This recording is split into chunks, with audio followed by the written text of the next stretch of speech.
Si tenemos una especie súper extraña, en peligro de extinción, que es muy difícil encontrar, seguro que hay muy poca cartografía al respecto. Y por el contrario, si tenemos una típica planta invasora que está por todos los lados y es súper común encontrársela, seguro que tenemos un montón de cartografía y es súper sencillo. ¿Crees que esto sería así? Comienza Actualidad y Empleo Ambiental, un podcast de Juan María Arenas y Enoc Martínez.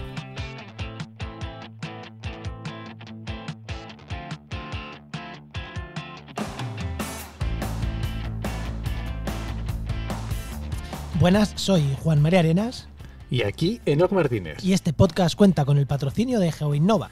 Profesionales expertos en territorio, medio ambiente y sistemas de información geográfica, que puedes encontrar en www.geoinnova.org. Hoy, en el programa 126 del martes 1 de febrero de 2022, hablamos sobre cartografía europea de especies invasoras.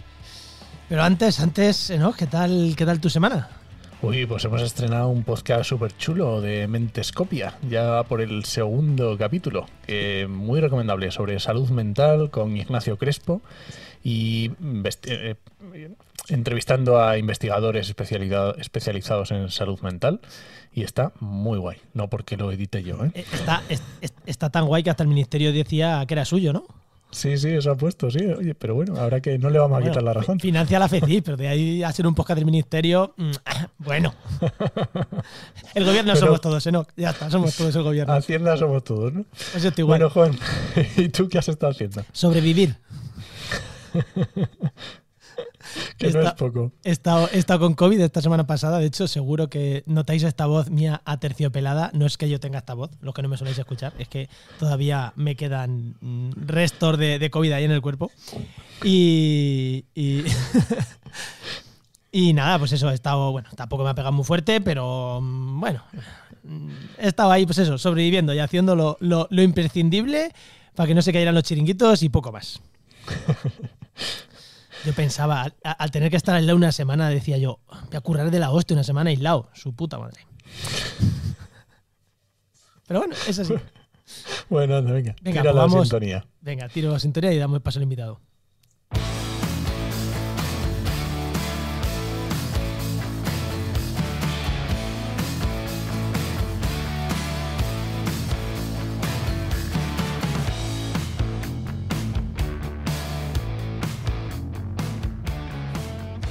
Y bueno, lo primero que vamos a hacer y dar el paso a nuestro invitado, que tenemos con nosotros a Roberto Matellanes, que es licenciado en Ciencias Ambientales, docente y técnico en Sistema de Información Geográfica. Muy buenas, Roberto, ¿qué tal? Hola, buenas. Muy buenas, pues Roberto. yo sin COVID. Ahí, o sea que espero que no se me disperse así por el micrófono y tal, Nada, pero... no, espero que no. Oye, y vamos a empezar una nueva sección, Enoc. ¿Te parece? No sección. Vamos a decir de los invitados esas otras formaciones que tienen los invitados y que también son trayectoria de su vida, pero que no la decimos nunca en la presentación. Porque a ver en qué sano juicio se le ocurriría a alguien decir que Roberto es... Roberto, o sea, que His and Beer en Twitter, para quien no lo conozca, un tío bastante reconocible en este mundo, decir que dentro de sus formaciones técnico en emergencias médicas y socorrista en piscinas e instalaciones acuáticas. Toma ya, que encerrona. Eso ha sido el primero, pero lo vamos a hacer con todos los invitados. A todos le vamos a buscar esas soft skills, ¿no? Los trapos sucios, ¿no? No, escucha, yo también soy socorrista, o sea que no pasa nada. Todos nos hemos tenido que ganar con 20 años la vida de algo.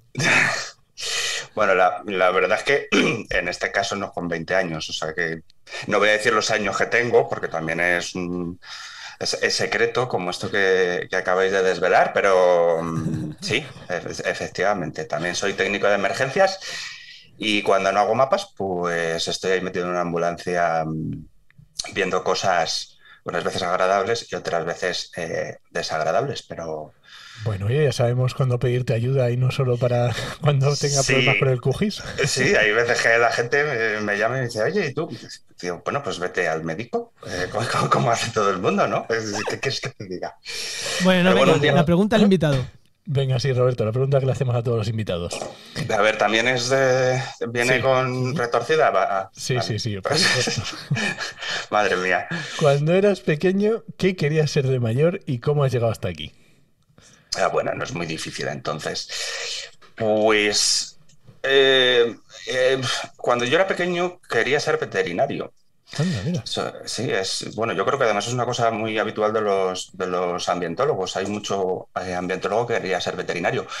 Pero la verdad es que nadie daba un duro por mí para ser veterinario, sino que daban un duro por mí para ser artista. O Anda. vamos a. Porque desde pequeñito le daba al óleo y a las acuarelas y todo esto. Y todo el mundo pensaba que terminaría para Bellas Artes. Y de hecho todo el mundo me empujaba, incluso en el colegio, para ir a Bellas Artes y decía, no, no, si es que yo quiero ser veterinario. Y no, la verdad es que no tenía, me acuerdo perfectamente que no tenía buena impresión para ir a Bellas Artes porque tenía en la cabeza la gente ahí en la Plaza Mayor haciendo caricaturas. Me acuerdo en Navidades cuando iba con mi madre y que pasaban un frío y yo pensaba, ¿y esta gente están aquí pasando frío? Y decía, yo no, Esto no es para mí. esto no es para mí. Bueno, ¿y en qué momento yendo para veterinaria? Pues yo creo que lo que le pasó a todo el mundo, pues no me dio la nota, pero era curioso porque no me dio la nota para veterinaria, pero me dio la nota para ciencias ambientales que tenía una nota superior a la de veterinaria. Eso te iba a decir, ¿cómo puede ser? Pues estas cosas extrañas que dices, ¿y cómo ha ocurrido? Pues porque bajó la nota de corte, donde como fui de la primera promoción, hay una bajada de la nota de corte y entré en una carrera donde pedían más puntuación que la que yo quería hacer. O sea, una cosa extraña. Y lo volví a intentar al año siguiente, me acuerdo yo, volví a hacer otra vez selectividad y subió una décima, que dije, vaya porquería. Pero no me arrepiento, me alegro de que la vida me haya llevado por este camino. Y luego me meta en una ambulancia, no pasa nada. Bueno, y haciendo ambientales, porque ambientales, yo soy ambientólogo también, sí que se ven sistemas de información geográfica, pero tampoco es que sea eso todo el día ahí haciendo mapas, o sea... No, y de hecho era horrible. Yo era la asignatura que decía que no, o sea, que es que la aborrecía. No, es lo que tiene muchas veces cuando no le ves la parte interesante o divertida o te lo explican mal, básicamente.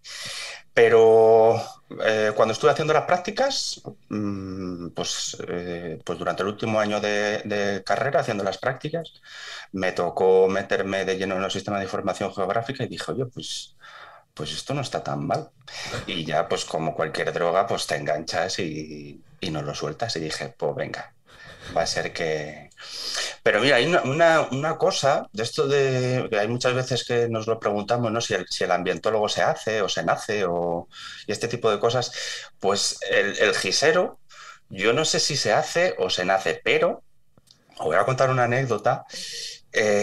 Cuando somos pequeños, estas veces que seguramente que os acordaréis vosotros también, cuando te hacen estos test psicotécnicos, cuando eres pequeño, Sí. no sé si os acordáis de alguno, pues yo recuerdo cuando era pequeño que me hicieron uno, bueno, no voy a contar toda la historia, eso para otro podcast, porque además aparece Spinette ahí en esta historia, pero para otro podcast.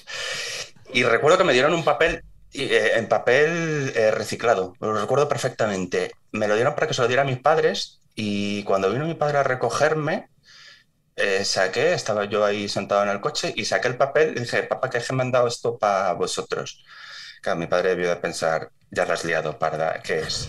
Y yo no lo había visto, según lo abrí, me puse a mirar y entonces vi que eran como conceptos con estrellitas.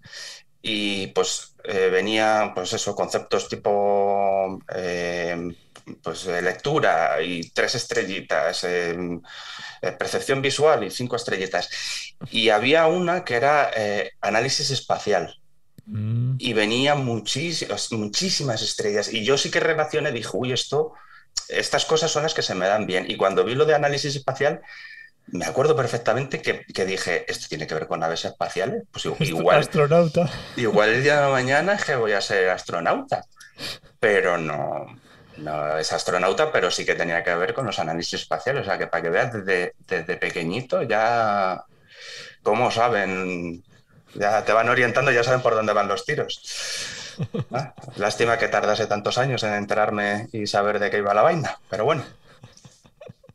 Esto es muy interesante porque siempre decimos, es verdad que dice esto Roberto, de si pues cada uno su profesión, ¿no? Si se nace o se hace, ¿no? El biólogo se nace o se hace, el físico, el químico. Si me permites, no, ahora te dejo. Yo de pequeño también quería ser veterinario. Bueno, mentira, yo soy biólogo, pero yo de pequeño decía que quería ser médico de animales, me dice mi madre. Yo no sabía ni lo que era ser veterinario. Y esto es muy típico, ¿no? Que dices, ¿esto se nace o se hace? Es que yo cuando era pequeño pues iba mucho al campo y me gustaba mucho. Pero es muy interesante también ver que no tiene por qué, muchas veces nos fijamos en cosas muy gordas, o en cajones muy gordos, donde lo que sea, pues veterinaria o ambientales o biología. La biología es amplísima, ¿no? Y es muy interesante fijarnos también en esas cosas pequeñitas que a lo mejor dices que te parece algo muy pequeño, como pueden ser los mapas, que dices, bueno, pues mapas, muy bien. Pues ostras, si es pequeño. Todo lo que puede dar de sí y todo lo que alguien se puede dedicar y profesionalizarse en un campo concreto y todas las aplicaciones que puede tener, que es muy interesante. Ya ves, desde chiquitito. Me recuerda, cada vez que lo pienso, me recuerda, hay un capítulo de Los Simpson en el que les hacen también un test de estos, sí, que decía que si Bart iba a ser policía y Ralph quería ser... no, Ralph no, era... ¿Quién? No, quería ser... Martin quería ser analista de sistemas. Analista de sistemas. Pues yo, astronauta. Me quedé ahí un poquito a medias, pero bueno. Bueno, has trabajado con aliens también, o sea que no estás tan lejos. Con aliens, sí, es esa bonita palabra para definir a las especies invasoras. Bueno, pues ya que vamos a hablar de esto, metemos tema y entramos a hablar de aliens. Ya que venga, vete la vamos a hablar de aliens. Hablamos de aliens, venga. Venga.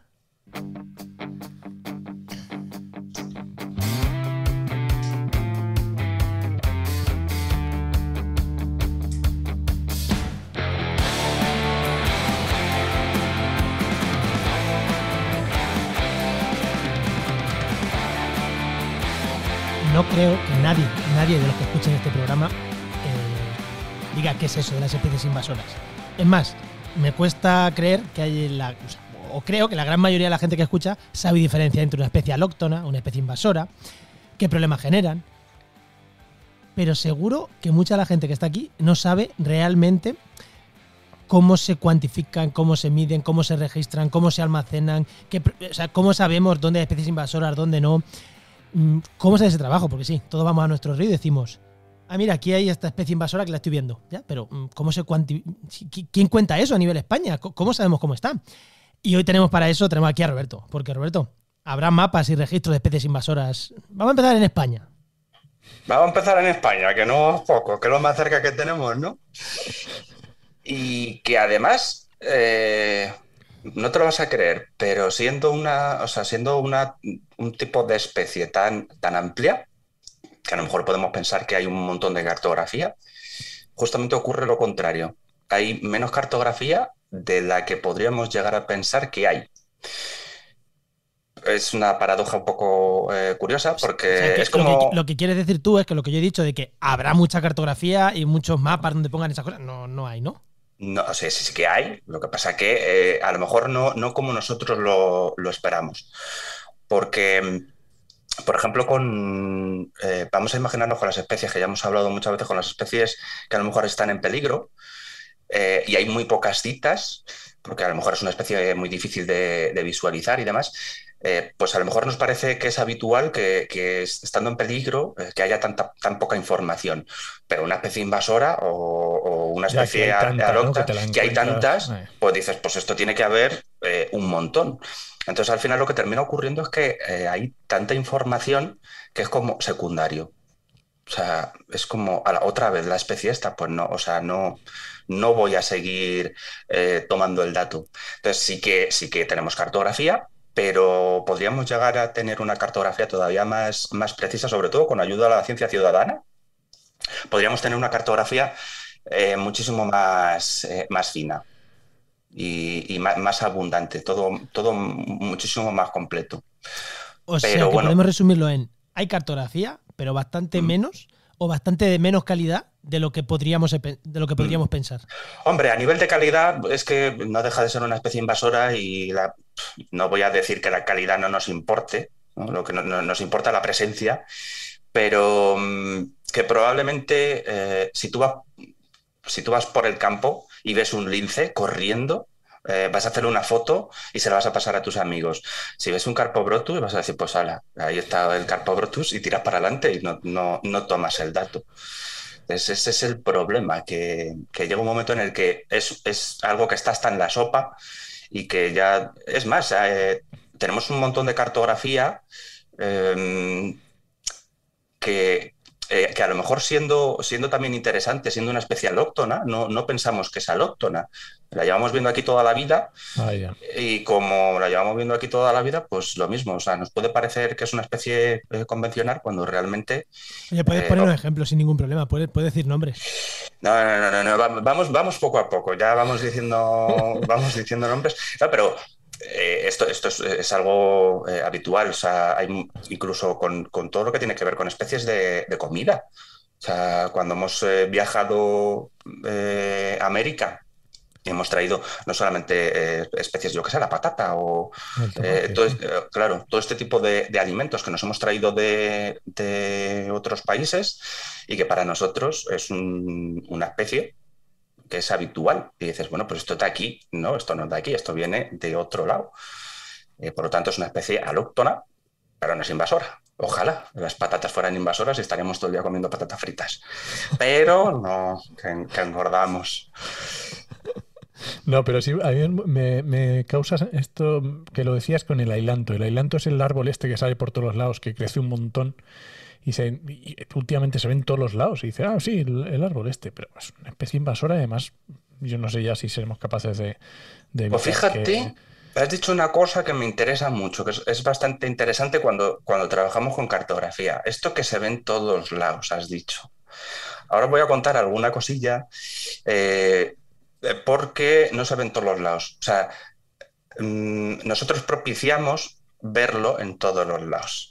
Que esto es el juego ¿no? Al final las especies se dispersan por algunos motivos específicos y eso puede ayudar cartográficamente a trabajar los análisis de distribución y también poder ir prediciendo dónde vamos a encontrar a la especie.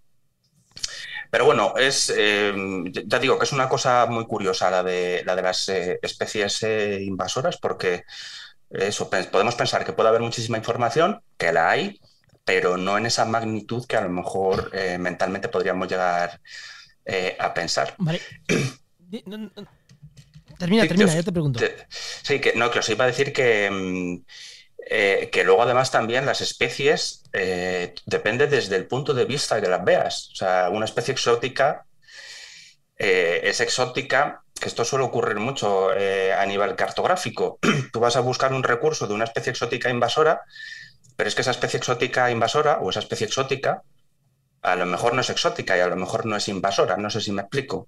Una persona, vamos a pensar de América Latina, puede buscar una especie que es autóctona en su país, pero que es exótica en otro país. Entonces, cuando buscas cosas, tiene esa dualidad que puede ser una especie invasora, puede ser exótica o puede ser autóctona. Entonces, a la hora de buscar la cartografía, es un poco peligroso, sobre todo si no manejas, aunque nada más sea el concepto, ¿no? Porque estás buscando a lo mejor información y de pronto dices, anda, pues esta especie es invasora. En España nos ocurre, ¿no? Dices, pues tenemos a lo mejor alguna especie invasora en España. Y además lo estás pensando mal, porque es una especie invasora, pero se le aplica ese nivel de invasión, por ejemplo, en las islas, que son los lugares... Canarias, sí. Claro, las Islas Baleares y Canarias, o a lo mejor una zona muy específica. Entonces, todo depende desde ese punto de vista, que tenemos que tener mucho cuidado con esto, que luego vemos una especie distribuida en un sitio y es invasora, a por ella, a matarla. Y resulta que es de allí, ¿no? Cuidado, que a lo mejor tienes aquí un endemismo. O sea, que tenemos que tener mucho cuidado con esa parte del recurso, de donde buscamos la información. Vale, y ahora hablando de recursos donde estamos buscando información, dos preguntas tengo para ver cómo se afronta. Lo primero,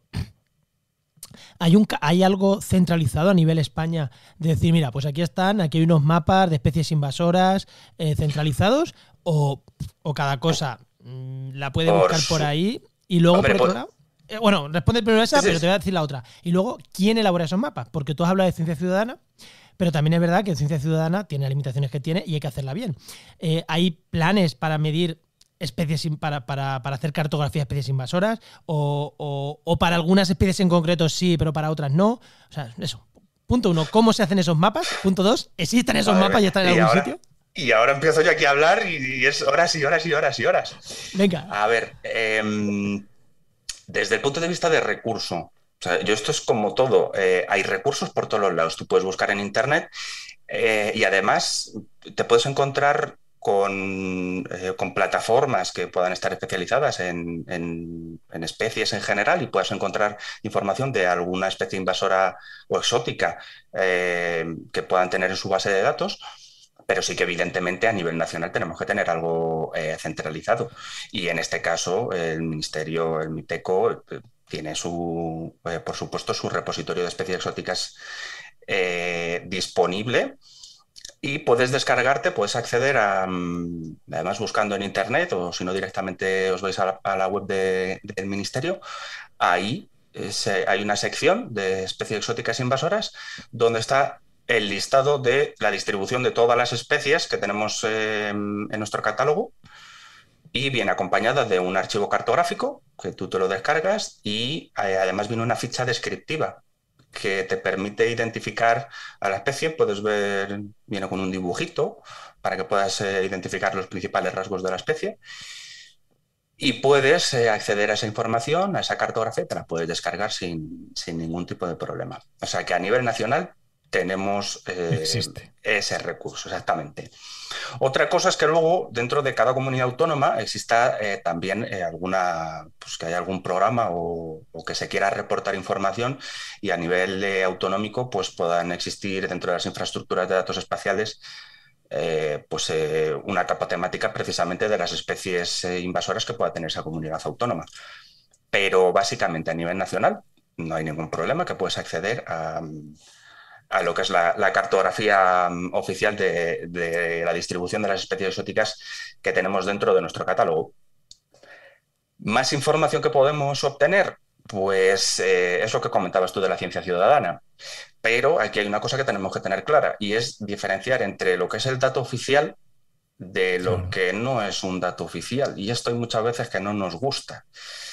Entonces, la ciencia ciudadana puede ayudarte a complementar la información y de hecho hay muchas veces que los datos oficiales se nutren precisamente de ciencia ciudadana, ¿no? Podemos ver el mestizaje que hay a lo mejor entre iNaturalis, el GBIF, el Ministerio, Europa, o sea, hay veces que se aglutinan los datos para intentar generar un mapa territorial con toda la información disponible. Así que en plataformas, por ejemplo, como el GBIF o en iNaturalis, también podéis encontrar distribución de especies. Ojo, que aquí volvemos a la sistemática que os decía antes. Yo, por ejemplo, me puedo acceder a iNaturalis, donde tengo distribución de especies a nivel mundial.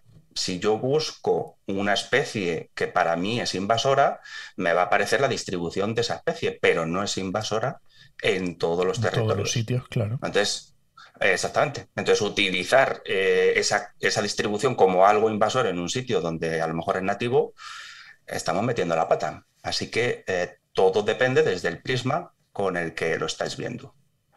Un ejemplo de este prisma, pues lo tenemos, por ejemplo, en Europa con la red de ASIN, donde todas las especies que son exóticas y que suponen una preocupación a nivel europeo están registradas y los Estados miembros reportan esa información y a través de una plataforma, que es la plataforma de Asin, podemos descargar esa información y visualizarla. Ojo, que aquí sí que hay una crítica, porque antes el visor te permitía acceder a cuadrículas y descargarte la información un poco desmigada, pero ahora directamente la información te la da a nivel territorial de país, y eso no me gusta. Te dice si la especie está o no está en el país. Claro, eso es limitar mucho la información. Es limitar, exactamente, es limitar la información. Pero bueno, ya tienes por lo menos una referencia de saber si esa especie se distribuye en ese territorio o no se distribuye en ese territorio. Supongo que al final termina siendo un problema, porque terminas metiendo en el ajo especies que es que dependiendo del territorio se comportan de una forma o se comportan de la otra. Entonces, ¿cómo vas haciendo distinción de una especie o de otra, o de un género o de otro? O sea, que ya eso empieza a engordarse el problema y es un poco complicado. O sea, que sí que podemos acceder tanto a nivel nacional como a nivel europeo. Oye, y claro, estamos hablando a nivel nacional, que entiendo que, bueno, que para ponernos de acuerdo nos pondremos de acuerdo en si hay que decir 2 dígitos para la cantidad y no sé cuántos para en las bases de datos, pero a nivel europeo imagino que también tendrá que haber algunos protocolos, alguna forma de hacerlo, porque si no esto puede ser un pifostio. Sí, pero todo eso está perfectamente ya estudiado. Todo lo que tiene que ver con la manera en la que identificamos las especies, eso está regulado por unos estándares. Uh-huh. Y digamos que si queremos ser europeos, todos tenemos que hacerlo exactamente igual. Entonces, normalmente todas las bases de datos o las bases de datos espaciales siguen algunos estándares y algunos protocolos para que todo sea uniforme. Entonces, pues te puedes encontrar con el Darwin Core, el Plinian Core, y al final todo se hace para que la información que tú metas sea común para todos, ¿vale? Otra cosa es que esa información que tú estés metiendo sea súper básica, presencia o ausencia. Claro, ¿vale? con lo que estabas diciendo. Claro. Entonces te encuentras con, pues eso, una especie que es muy habitual y a lo mejor no registras toda esa información, sobre todo porque hay muchas veces que, por ejemplo, para contar individuos, ¿cómo cuentas individuos cuando tienes aquí un campo minado de, ¿sabes? Es como muy, muy complicado. Entonces, al final lo que terminas teniendo es información de presencia de esas especies. Que ya es. Que ya es, efectivamente. Si tienes una cuadrícula pequeña, información de presencia es, claro. Si la cuadrícula es el estado, pues igual. Igual ya no es tanto. No. En España está en todo el territorio y en Francia está en Marsella. Hombre, está en España y en Francia, pero no me compares, ¿no? Pero de todas formas, luego también se ve muchísimo cuando ves mapas europeos de distribución, también se ve el empeño y el esfuerzo que se hace en cada país a la hora de visualizar esa distribución, ¿no? Que a lo mejor te encuentras que en España hay 3 o 4 cuadrículas y luego Francia está todo lleno. Dices, aquí hay algo que no me cuadra, o tenemos condiciones diferentes, o a lo mejor a Francia se le ha ido un poquito de las manos, o a nosotros nos estamos quedando cortos, ¿no? Que bueno, también eso es otra cosa a tener en cuenta, que no se puede estar actualizando la información todos los días. Entonces hay muchas veces que tú tienes cartografía y se va actualizando periódicamente. Pues no puedes tener el último dato. Entonces hay gente que dice, no, pero si es que aquí también está esta especie porque la he visto yo. Pues repórtala. Eso te iba a decir, ¿cómo se reporta si tú ves una especie invasora o estás trabajando? ¿Cómo se hace? Vamos a centrarnos en Europa, ¿vale? Vamos a intentar, porque supongo que lo que has dicho de Asin será un estándar europeo, que lo suyo es que ahí esté toda la información, ¿no? ¿Cómo se reporta ahí? Porque yo la meta en mi aplicación de ciencia ciudadana y tal no va a llegar a las europeas, ¿no? ¿O sí? Sí, no. O sea, al final es un dato de ciencia ciudadana que lo estás aportando tú y se lo puedes aportar a una plataforma, se lo puedes aportar a otra. Es decir, tú puedes informar al ministerio o a tu comunidad autónoma, oye, aquí hay este problema. ¿Vale? ¿Y eso cómo se hace? ¿Cómo informar de eso? ¿A través de cómo se hace? Sí, tienes varias vías. Por ejemplo, puedes utilizar, por ejemplo, a través de las infraestructuras de datos espaciales, si hay a lo mejor algún contacto, o, pues, por ejemplo, a nivel nacional, pues se puede contactar, por ejemplo, con el banco de datos del ministerio. Oye, pues mira, tengo esta cita, que esa es otra. Muchas veces el problema que se genera con este tipo de casos es que tengo esta cita, te dan una coordenada y te la dan mal. Como no sabemos tomar coordenadas, pero bueno, que cualquier referencia está bien. Pero luego también tenemos aplicaciones que, por ejemplo, a nivel europeo, te permite ofrecer esa información. Y Europa tiene, dentro de esa red de EASIN, también, si os metéis en el Play Store y el de... Sí, el de Android, el de Apple. O el de Apple. Tienes aplicaciones pues ahora mismo no recuerdo si se llama especies exóticas invasoras europeas o... Además la tengo por aquí instalada. Tengo que decir que falla, que bueno, esto es una de las cosas que tenemos con las aplicaciones, que hay veces que fallan.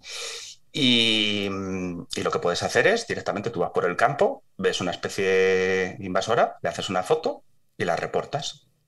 La dejaremos enlace en las notas del programa, ¿vale? Vale, os paso las aplicaciones y a partir de eso y los datos que se puedan tomar a nivel nacional, pues se va haciendo ese inventario, ¿vale? Que también el Ministerio y las comunidades autónomas, igual que buscan unas especies muy concretas, pues también reportan ellos información de proyectos que están vinculados con las especies exóticas invasoras, que no tenemos que olvidar que son especies conflictivas y que por lo tanto su gestión es bastante importante. Vale, y justamente hablando de esto, justamente por la gestión, porque como estamos diciendo de que hay una base de datos a nivel europeo, que hay una cartografía, que hay una presencia-ausencia, que tenemos un montón de datos que pueden subir incluso cualquiera de nosotros, pero ¿cómo se trabaja con estos datos? ¿Para qué sirve? ¿Cómo se utiliza? ¿Sabes qué aplicaciones puede tener? Incluso luego físicamente, ¿cómo se hace? ¿Cómo vas tú en el ordenador? Y quiero trabajar con esto. Con cariño, como todo en la cartografía, con cariño y bien proyectado, por favor, que luego te aparecen las especies en otro uso y dices, esto no me cuadra, o en medio del mar. Eso te iba a decir, en medio del mar. ¿No? En medio del mar, sí, esto es, bueno, en fin. Que tenemos esto, vamos a tener que hacer un podcast de cómo tomar coordenadas. Esto le va a venir muy bien a los ambientólogos y a todo el mundo porque al final tomamos coordenadas y aparecen luego donde no deben. A ver, de aquí se puede sacar, se puede rascar muchas cosas. Por un lado, tenemos que tener en cuenta lo que es el dato ya procesado, o sea, lo que es la cartografía, tenemos la distribución, pero también podemos intentar adelantarnos a qué zonas o si territorialmente somos susceptibles de sufrir una invasión. Entonces, a lo mejor la pregunta ahora, antes que esto, podría ser, si a alguien se le ocurre, el cómo meto yo una especie en un listado, o sea, o por qué la estoy metiendo. Entonces, una de las cosas que se tiende a hacer es llevar a cabo los análisis de riesgos. Claro, es decir, empezamos a oír que se ha dispersado una especie y a lo mejor decimos, ostras, que igual nos puede llegar a nosotros. Entonces, esos análisis de riesgos lo que tratan de hacer es pues cuantificar y analizar una serie de parámetros, un impacto, la probabilidad que pueda tener la especie de que llegue a nosotros, si el medio la puede admitir o no. Y ahí, por ejemplo, ya tenemos análisis cartográficos que no tienen que ver con la propia distribución de la especie, pero que sí que podemos empezar a analizar las características ambientales y decir, oye, aquí podría llegar la especie y podría perfectamente asentarse y dispersarse. Por un hábitat, por un paisaje, por una climatología, por lo que sea. Y aquí dejarme que meta una cuña, que siempre me gusta meterla, pero es que considero que es importante y no nos paramos a pensar. Seguramente nosotros que ya somos viejos, la gente joven, ¿no? Pero nosotros que somos viejos... Vosotros dos más. Pues, pero me conservo muy bien, ¿eh? Seguramente que hace unos años, ya bastantes, cuando estudiábamos ciencias ambientales, Sí, me acuerdo. te decían, ¿te acuerdas? Yo no. Nos decían las especies invasoras. Empezabas a hablar de las especies invasoras y te decían que es que son especies que producen un daño al medio ambiente.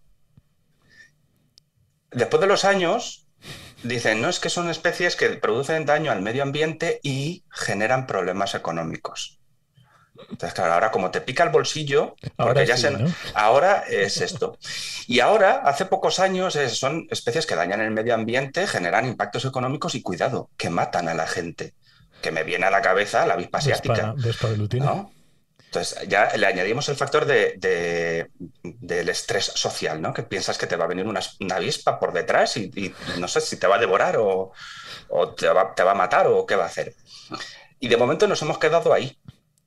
Pero yo siempre les llamo las especies de nueva generación, que no van a ser invasoras, pero sí que van a ser exóticas. Y el problema es que cuando lleguen aquí,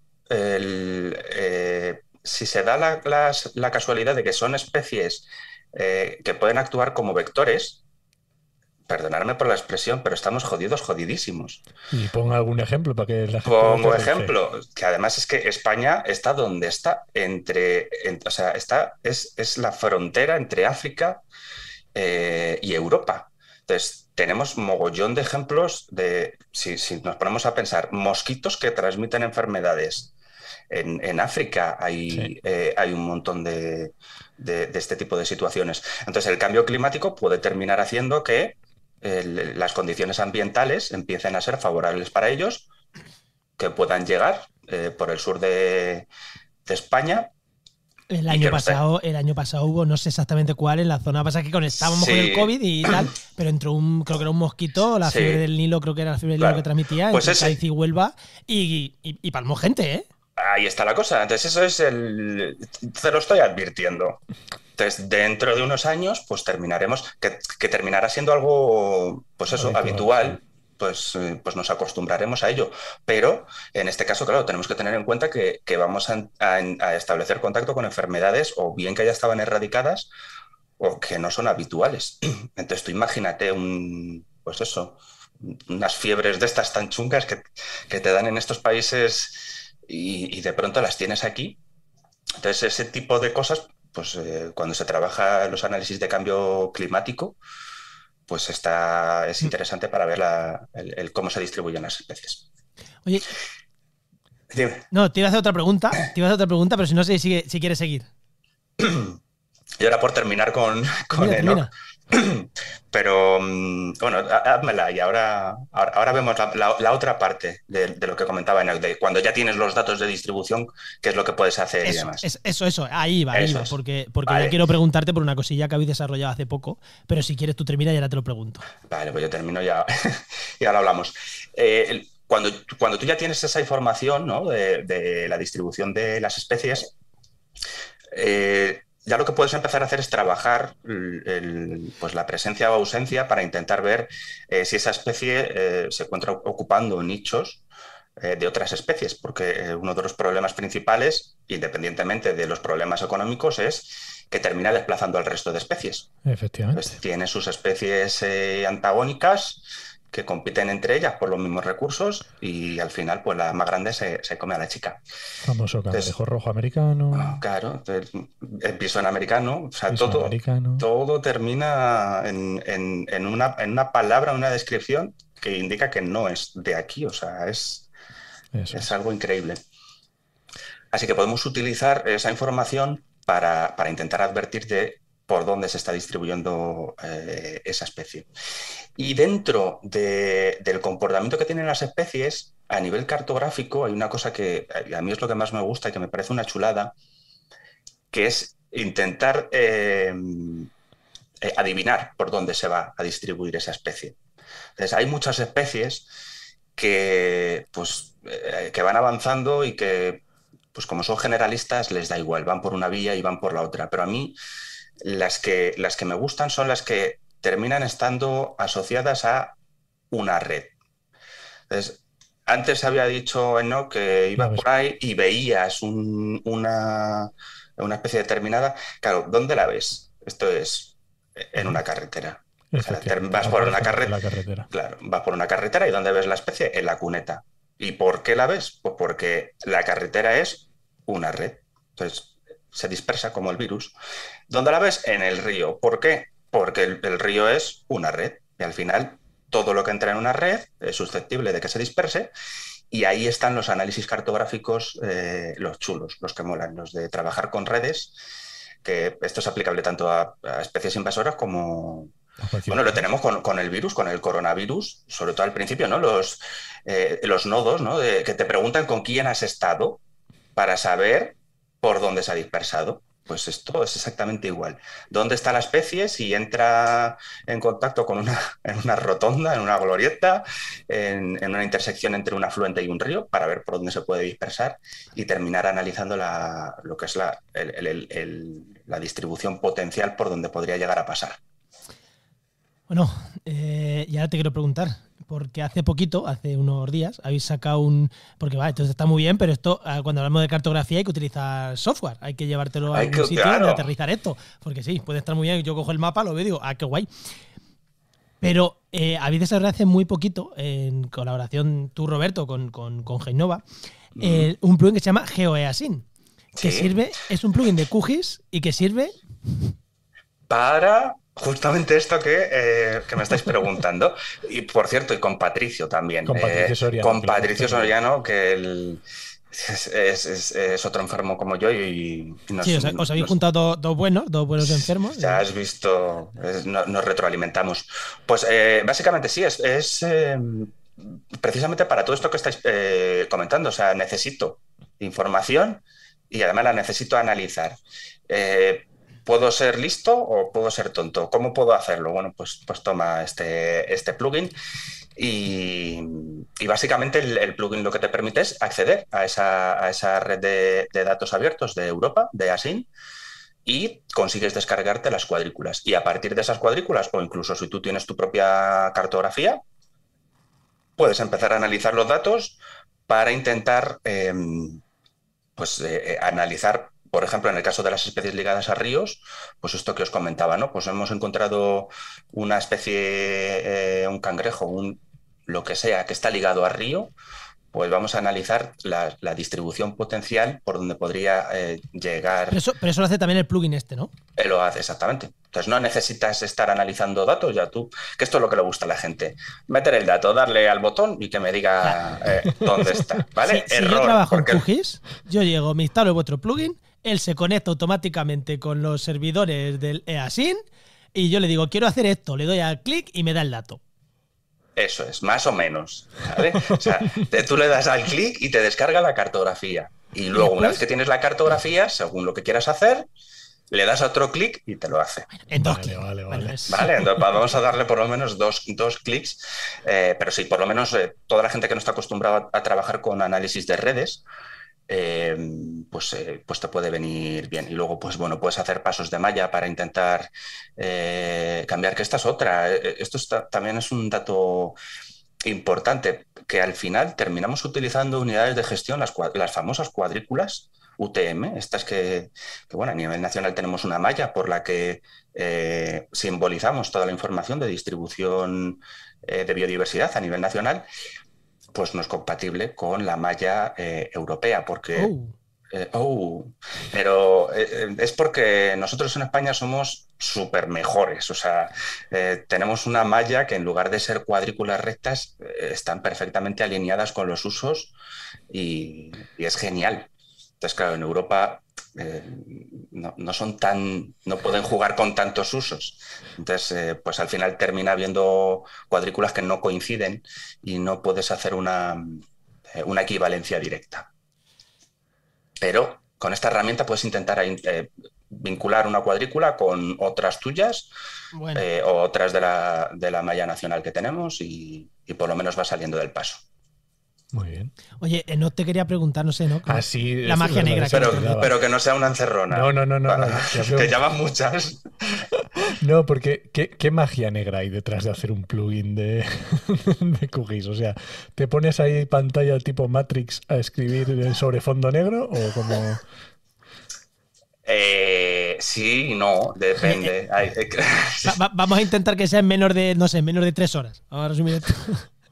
Claro, depende depende de lo que quieras que haga y depende de lo accesible que esté la información.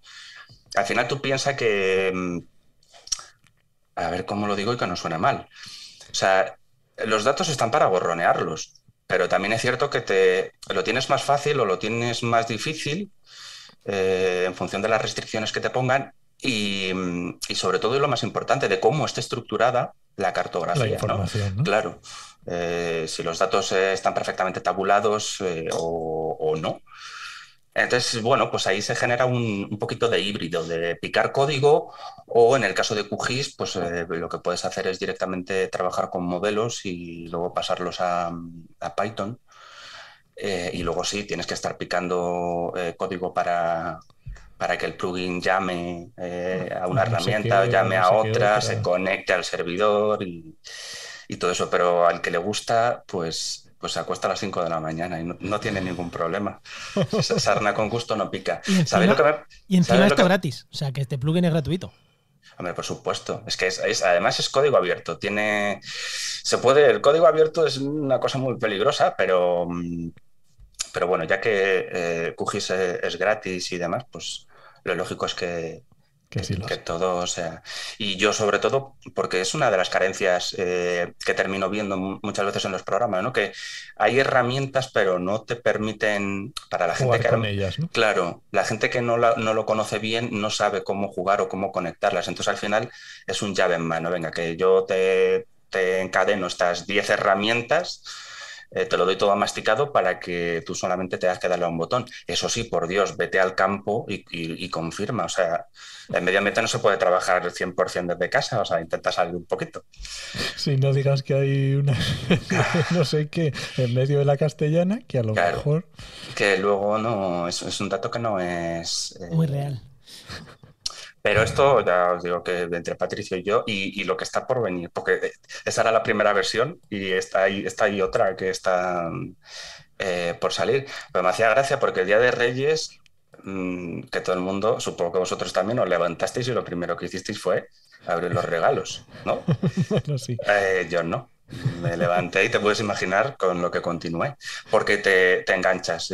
Si al final cuando te gusta una cosa, te enganchas y además hay veces que no visualizas las cosas, te vas a la cama y dices, ostras, ya lo tengo, lo he visto, y entonces te levantas otra vez y estás otro rato y dices, venga, que me voy a la cama y otra vez y es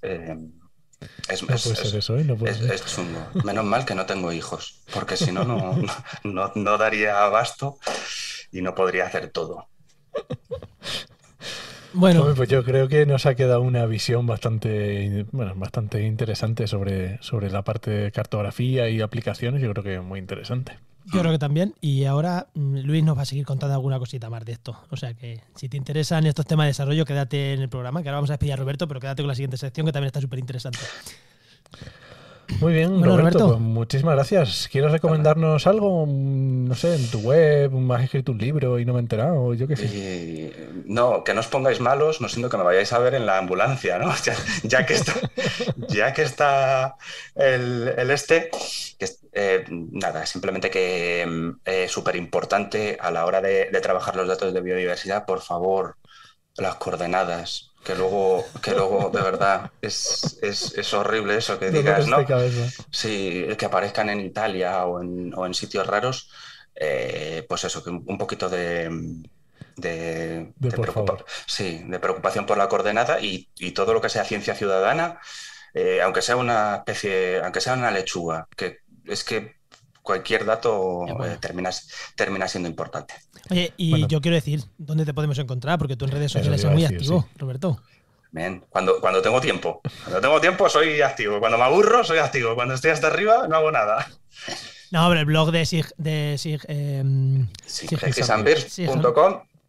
Ahí y en las redes sociales, en el momento que tú buscas GIS&Birs, Ahí Ahí voy a sales, parar. ahí sales. Dejamos los enlaces. Y en los bares también. Nos podemos ver con unas cervezas hablando de cartografía, que siempre es bueno. Y en algún curso de Genova también sé que estás ahí de profe. Y en algún curso de Genova también, unos cuantos. Unos cuantos. Unos cuantos. Y en algún Muy máster bien, Roberto. también. Y estoy en todos los lados. Bueno, Roberto, pues muchísimas gracias y un placer, como siempre, hablar contigo. Muchas Pues gracias, nada, Roberto. gracias a vosotros. Hasta la próxima. Hasta la próxima. Hasta luego.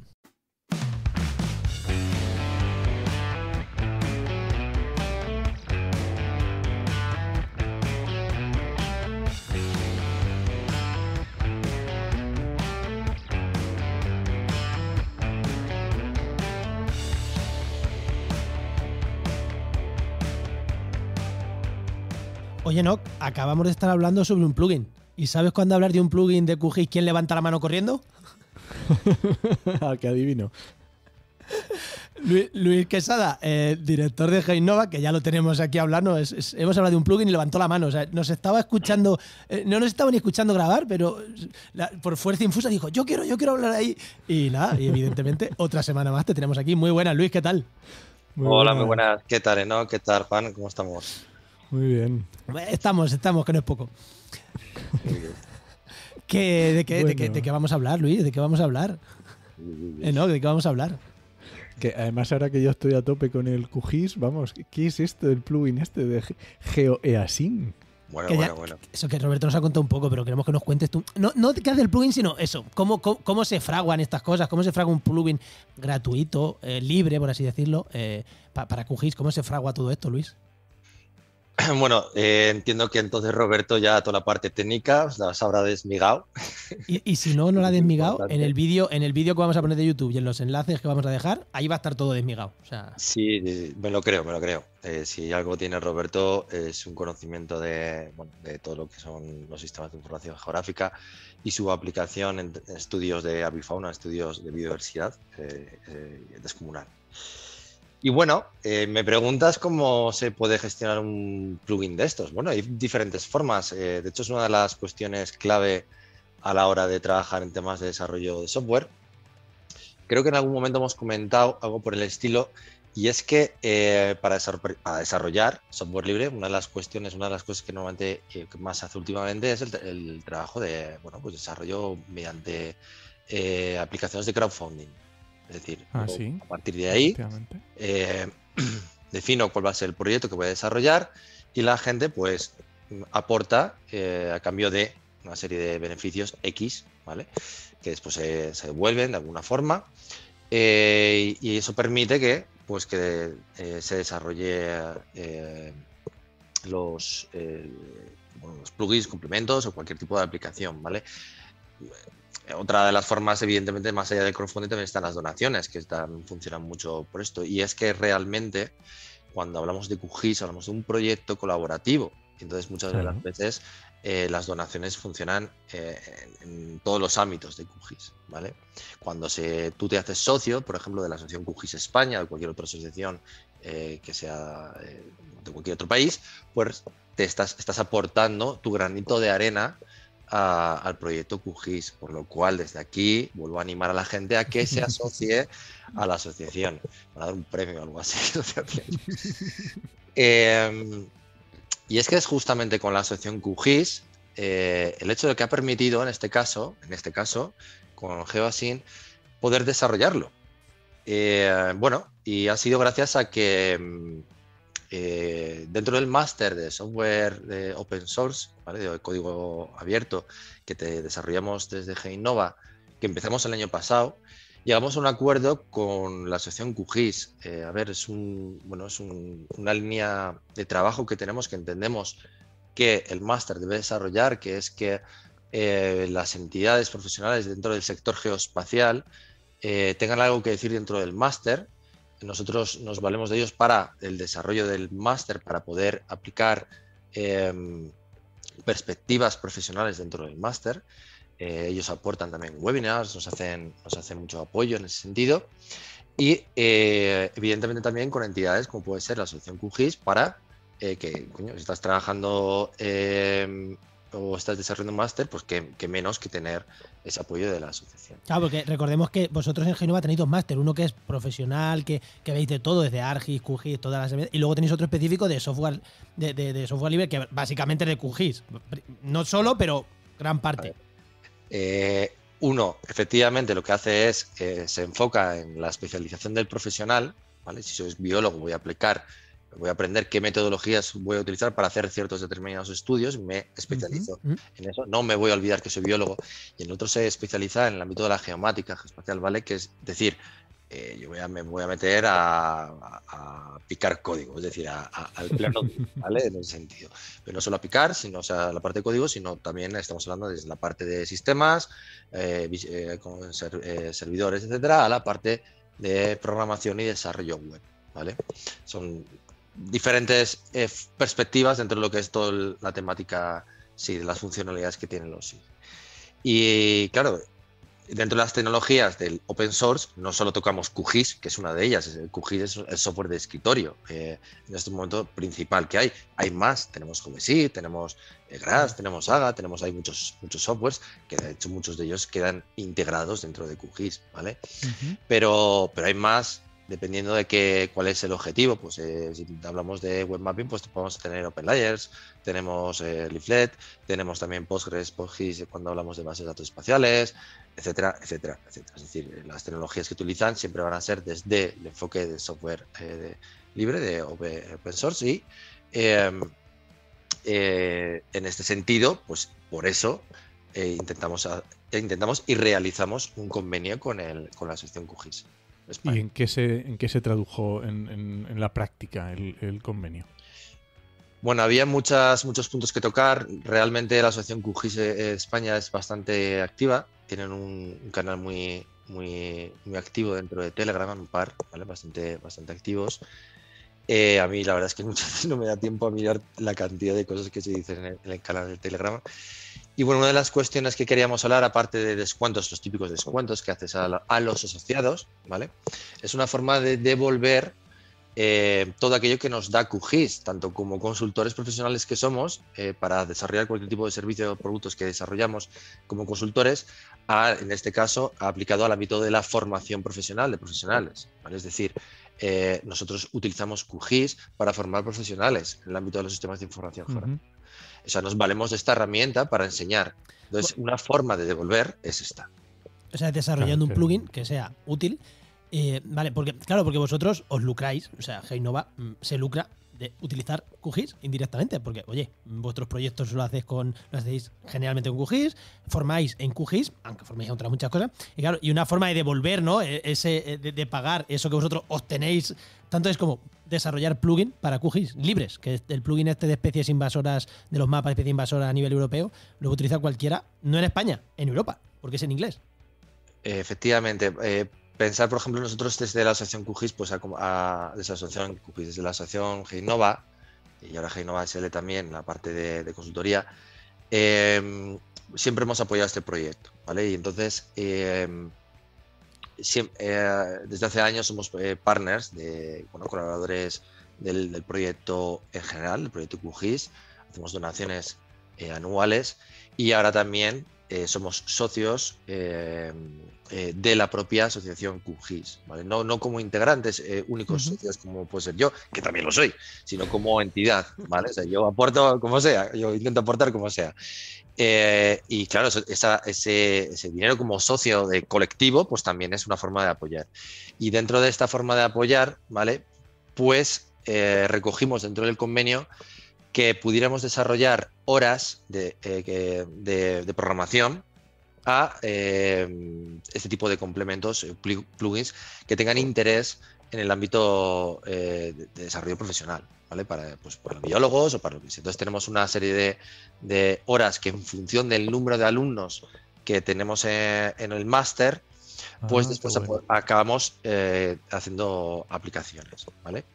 Esto se ha convertido, por ejemplo, el año pasado, pues así de entrada hicimos también el plugin de desarrollo para poder descargarte la cartografía catastral de la Comunidad Foral de Navarra, ¿vale? Hicimos una conexión ahí y ahora ha trascendido en este desarrollo. Pero hay más, o sea, tenemos ya más más plugins ahí esperando, más modelos. Está Roberto ahí a tope, ¿sabes? Que no sabe qué hacer con tantos modelos por desarrollar. Y la verdad es que es un ámbito que, bueno, siempre nos ha gustado. Es una forma de devolver conocimiento, devolver un trabajo que otras personas hacen y nosotros aprovechamos, y que esperemos que a la gente le guste este trabajo que desarrolla. Y por lo que tengo entendido, Luis, una última pregunta.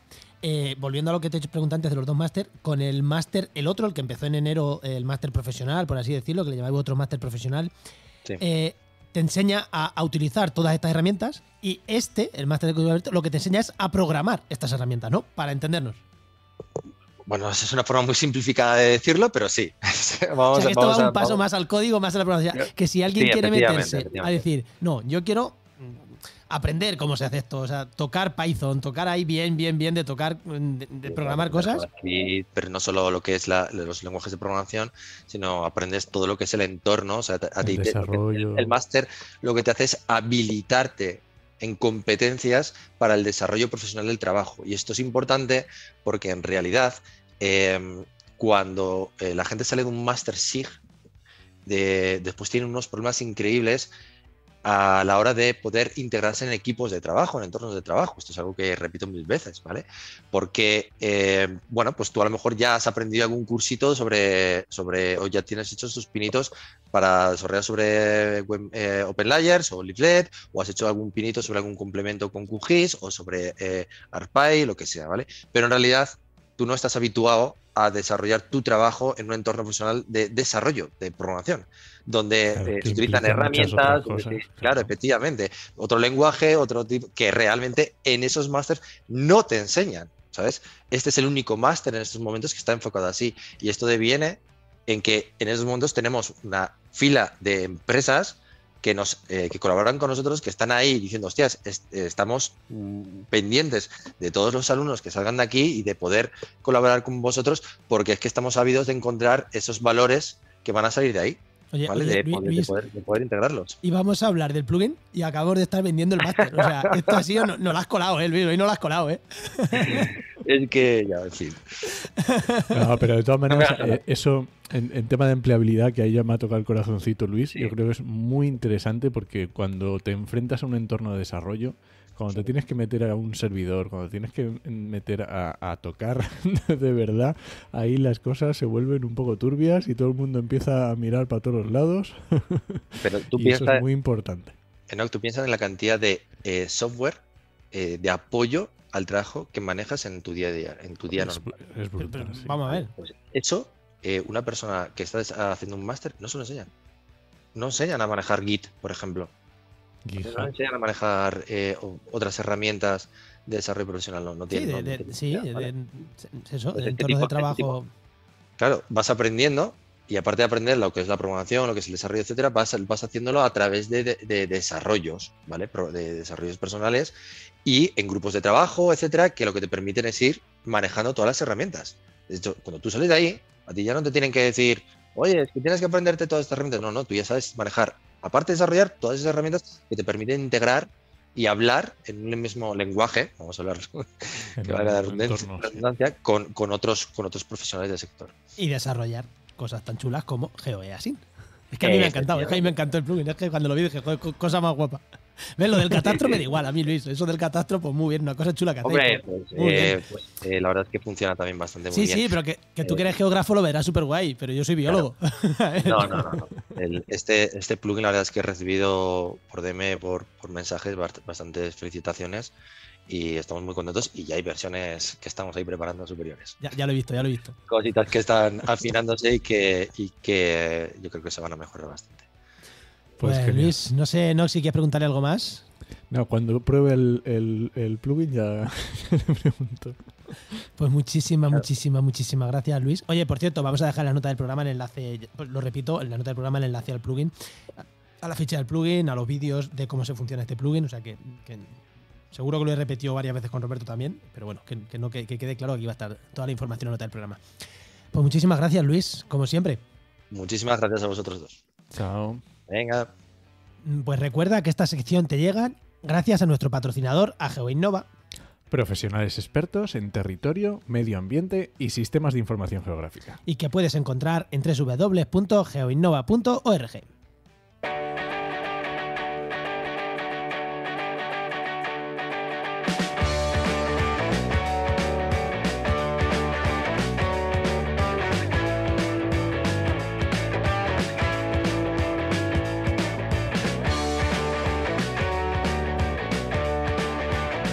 Oye, no, que está bien. Un tortazo al micro.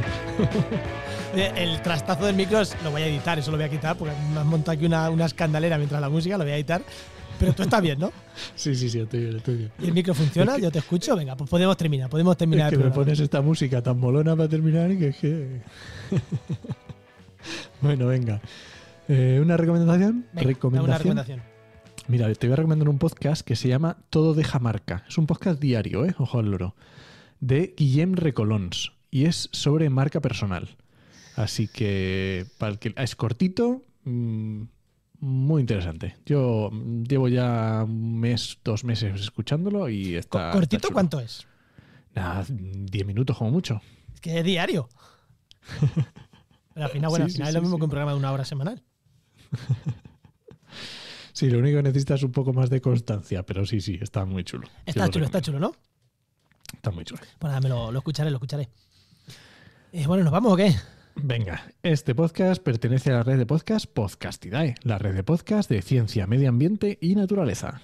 Y muchísimas gracias por compartir el programa, muchísimas gracias por vuestros comentarios en redes sociales, que la verdad que nos hace mucha ilusión, aunque algunas veces sean ahí un poco para tocar las narices y para meterlo en la llaga. Bueno, nos gustan también, nos gusta. A nosotros nos gusta que nos deis cañica. Y muchísimas gracias por compartir, que la verdad que estos últimos se están compartiendo. O sea, me gusta cuando la gente, ¡ay, qué guay el podcast este, tal! Me gusta.